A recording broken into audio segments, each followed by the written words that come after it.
Hello, hello, hello, and welcome to my YouTube channel. My name is Jameelah, and I'm a master manifester. And I'm sure you are too watching content like this. The name of this channel is Manifesting Magic the Practical Way, because I do love to discuss some very practical ways of approaching life so that manifestation flows on a daily basis, right? From moment to moment, all those sort of wonderful things. What I'm discussing today is grace. Man, I really have to take a beat sometimes, and I do meditate, and I really have to step back sometimes and think about in what ways am I committing this thing that I feel is being committed to me, right? So sometimes we go through things in life, and our number one priority is to point a finger at who did it to us. This isn't new. It's not uncommon. Let me see. This camera's it's fine though. It's just, yeah, kind of tilted. It's not new. It's not uncommon, but it's one of those things that I've kind of gotten away from in my whole mindset. It's like it doesn't even exist. And it doesn't mean ignoring things that I know was negative or that happened in my spaces. I completely acknowledge them. But it's also, is one of the things that when people and places and things are not perfect, a certain amount of grace has to be awarded, because if we all want to receive the same level of grace. And I can only think that whenever we get in places where somebody's like, not giving us the benefit of the doubt, I don't deal with people who don't give me the benefit of the doubt. Because my thing is, if you think that I'm capable of doing something so rude and so mean and so ugly to you, and I have no excuse for doing it that's valid, then why would you want me in your life either? This is so common for people. I am not interested in personalities that expect perfection or some level of no disappointment whatsoever, right? This reminds me of when I was trying to get a book published. Actually published the book. But before that, I was looking for editors, and I remember shopping around and thinking, my last editor made a few mistakes, right, in the book. And I was like, I do have mistakes in the book. Used to care about that, but yeah. But now, because you wanted to be beyond reproach. You didn't want anybody to look at your stuff and say, they don't even know what they're doing. Look, they spelled this wrong. This is grammar, this, there, and there. Because I came from a very, intense writing community at the time, where only literature was like real writing. So it was a lot of little rules around it, and I was really caught up on it. And so when I talked to her, I remember meeting her for lunch, and I said that because I think I was just going to my conversation, and I was like, because I think when an editor is good, there shouldn't be any mistakes in the book. And she went, hold. She says, if you're expecting perfection, I'm not your girl. And she was absolutely right. Because that was such a clear boundary that she had, that she was not going to deal with anybody who found one imperfection in the work that she did and then had a negative impression of her. So that's like doing 99% of the things right, and then the 1%, it's all of a sudden the worst thing someone can do. I just don't understand that type of mentality anymore. But I remember holding people to that type of mentality and thinking that there can't be any good in them or any good left in a relationship if they were willing to do this thing or that thing, whatever. It's like we have to remember that people aren't pawns in our stories. They have their own stories, right? They have their own agendas. They have their own insecurities. They have their own lives. They have their own shameful and unrelatable aspects of themselves. And so when we hold people to a standard that is unrealistic for anybody in our space, what you're going to get is people that lie to you, and you're going to pick people that's dishonest, and you're going to get people that don't want to get involved with you for the fact of, if I'm not able to show up for them in some kind of way, I'm going to be a disappointment to them, and they're going to write me off. And that's too much pressure. And nobody has to do that. I'm the kind of person, I'd rather be alone than to be held under that kind of pressure. And I'm not even talking about relationships. I'm talking about friendships, whatever kind of ships they are. I'd rather be alone than to be in a space where there's no grace being given. And that's what I always say. As an instructor, I give so much grace. And I give so much grace to students because I know what they're running into in a lot of other professors' classes. I don't care about whether they learn the lesson of always getting work done on time and on perfectly and all that kind of stuff. I care way more about whether they're understanding this material, whether they understand what stratification is, inequality is, whether they understand what racial disparities are, what economic disparities are. Those things are important to me because those are the things that's going to navigate their lives. And the fact that someone is giving them grace when they have a million other things happening is kind of like light at the end of a lot of people's dark tunnels. I've been in classes with people as a PhD student and they treated me as if I didn't want to do the work. I'm like, you got to know that if I'm this far along in my career academically, that if I said I had a sick child, that I really got a sick child. And so when I think about the lack of grace that people walk around not giving, I almost feel sorry for them. Because think of the unhappiness and the standard that you have for yourself if you can't see where someone else has the ability to disappoint you in some kind of way. And I think being disappointed by others is one of the best things that can happen to people. It's the best thing. Having an expectation for people and them not meeting it and you being disappointed in it is one of the best things that can happen to a person. And the reason why it's one of the best things that can happen is because it forces you to not focus on making people perfect or finding perfect people that perfectly are suited to these exact expectations that you have in your own uniqueness that are perfectly suited for that. Then you have to turn to your own alignment. And depending on whether you're religious or not, turn to God, turn to Jesus, Allah, Buddha, whatever it is. It forces you to turn to that spiritual, deep place where all of your faith and energy is not put in people. That's why I'm always weird about, trusting people. It's like, I trust people to be people. I don't trust them to never disappoint me because that is impossible, as I would disappoint them at some point too. That is the way life works. And if you don't trust human beings to be human beings, then that type of pressure is too much for me to take in on any given day. And I know sometimes people are like, oh, make happy videos. I mean, this is not an unhappy video, right? Sometimes I do talk about things that aren't so 5 ways to know that you're doing great in life. You know, I mean, some of that stuff, you go look at it, it's kind of the same information over and over again. And it's fine and dandy because sometimes you do need that pick me up. You do need someone to say 5 things I'm getting right? Well, watch that one, but then watch videos that also talks about delving into human behavior and your own human behavior at some point, because our personal human behavior is what takes us from one level to the next.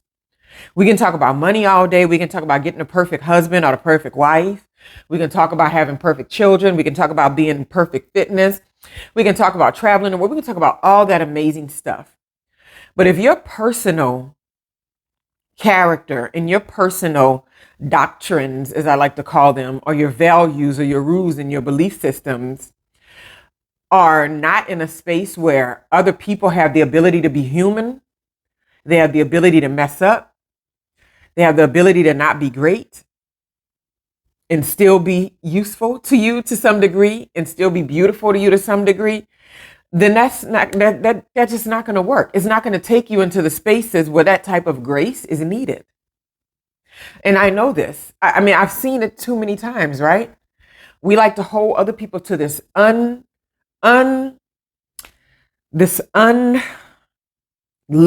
up to, making up words. This standard that is not able to be lived up to, but we're not even holding ourselves to those same standards in most of the relationships and interactions that we have.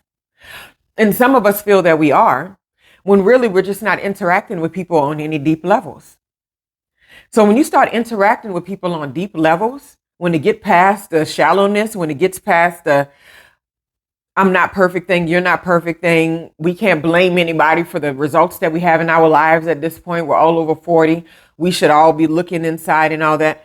When it gets past that surface level and into deep space, and you find that everybody that comes into your deep space is disappointing you to some high degree, that just means that your standard is not in the appropriate place and that you need to do some self-evaluation with what is it that I'm expecting of people and why do they keep falling short?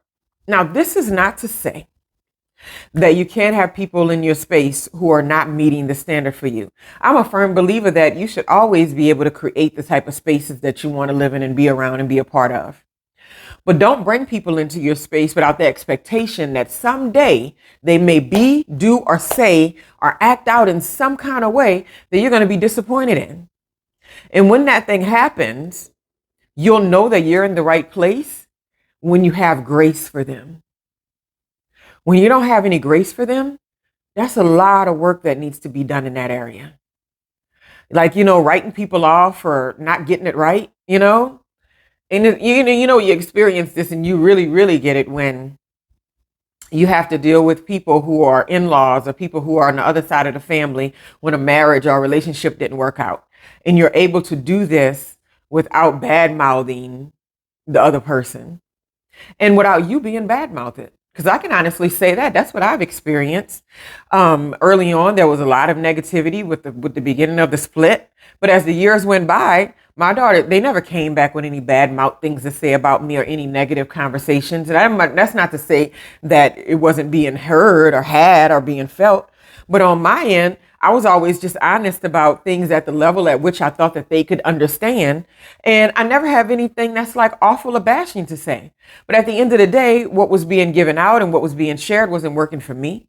And it likely wasn't working for the other person either. But I was just willing to say that it wasn't working first. That's all.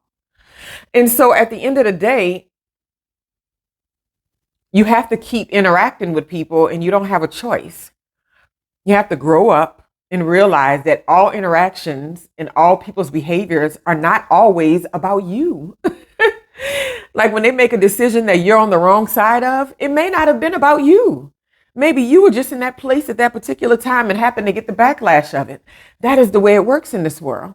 There's no light without some darkness. And sometimes when the light's being poured on somebody else for something great that they want to go do, be, or have, the darkness gets shown on you for something that they're done with. People have this in relationships all the time. They're like, I got left by my husband and all this kind of stuff. And yeah, it happened. It was terrible. But if you spend the rest of your life lamenting and being angry about this husband or this person that didn't, live up to your standard, you're going to be wasting your time. And they're not, because they've already moved on to get something that they thought was going to fulfill them. Now, whether or not that thing fulfilled them, whether or not it was what they thought it was going to be, it has nothing to do with you. It has to do with them and their life and their character and their constitution. So we just have to keep that in mind, that when you have to keep interacting with people or you're going to be around people where things happen, you need to learn to pivot quickly.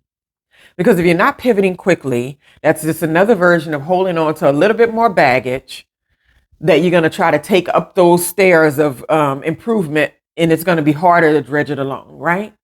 You got to learn how to pivot quickly. That's one of those things that I've learned, especially with men. And how quickly sometimes I feel like I was dealing with men, they got over things a lot quicker than the women I knew. And it's because maybe they weren't getting over it. Maybe they were stuffing it down on the inside. But what I've learned from watching those type of interactions is that people are supposed to disappoint you. Now, at the level in which they disappoint you, that's up to you. But to say you want zero disappointment, that's not going to happen. It's not going to happen. And I have to reassure myself of this all the time too, especially being in I still call a relatively new relationship, being in a relatively, not a new mom. I've been a mom for a while, but being a mom of teen girls, I have to remember these things. I don't want to create an environment where they feel like they have to lie and scheme and do things behind my back or in other places because honesty has no place or disappointment has no place, right? I expect it. I'm okay with it. And you're my child. We're going to keep on working through it. It's all good, right? Something else I learned from dealing with these situations, especially with dealing with people you have long-term interactions with, if you are determined to have a positive environment for your children, which was something that I was determined at all costs, right? I was like, I'm not going around people, places, and things that don't serve the purposes of my children. Yes, I'm Teflon in a lot of ways, but I don't want them to learn that way. I don't want them to have to be that way, right? So I definitely monitored their interaction with a lot of people at different times, whether it was family members or friends or whatever, because I didn't care who it was. I wasn't going to have interactions that were less than what I wanted them to have. And so that wasn't about not giving grace. The grace was that I brought them around when necessary. And when I felt like it wasn't and it was toxic, I didn't. The grace was allowing these people to be themselves, but also fortifying my children on the back end. And the grace is not condemning people for the things that they have not figured out yet, the things that they have not evolved through yet. And knowing that I have many of those things about myself too. But I wanted to see them to see that in action and know that you can have people around you that you love. You can have people around you that you have access to. You can have people around you that you talk to on an infrequent enough basis that they're not impacting your psyche on some deep level. You can do that. You can give them grace, and you can do it without having to have them in your immediate space all the time. So I'm a strong proponent in making your environments how you choose. But at the end of the day, you don't have to have anybody in your space you don't want to.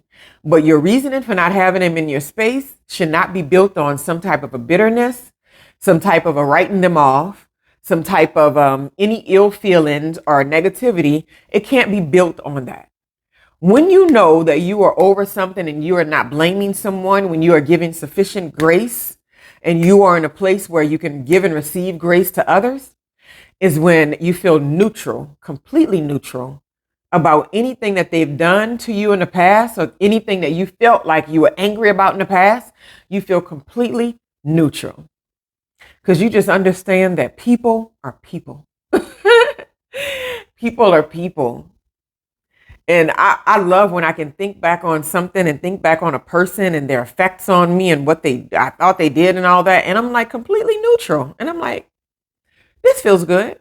I'm so indifferent. It's not even funny. That's when you know, right? And you can be indifferent and still love and care about people. Like these things can exist in the same place, right? I'm still learning these things. I'm still, walking through it. But one thing that I do know that I do like to receive and I love to give is grace to other people. They are going to disappoint you. They're going to say things you don't like. They're going to not approve of something you got going on. They're going to judge it. But what you get to do is decide that I'm going to give them grace. I'm not going to be blaming or bitter about it. And I'm going to go around when I'm feeling good about it. And I'm not going to go around when I'm not. That is how that works. Other than that, it's just walking head first into emotional insecurity, emotional immaturity, and just saying that it's okay to be that way because on my end, I'm doing everything right. It's like, that's not how that works, right? It's not how that works. It's not how that works. Anyway, I hope you all have a wonderful, wonderful day. I think this is the only video I'm going to make today, which is good, right? Can't guarantee that. But grace, give it and receive it with ease. Have a wonderful, wonderful day.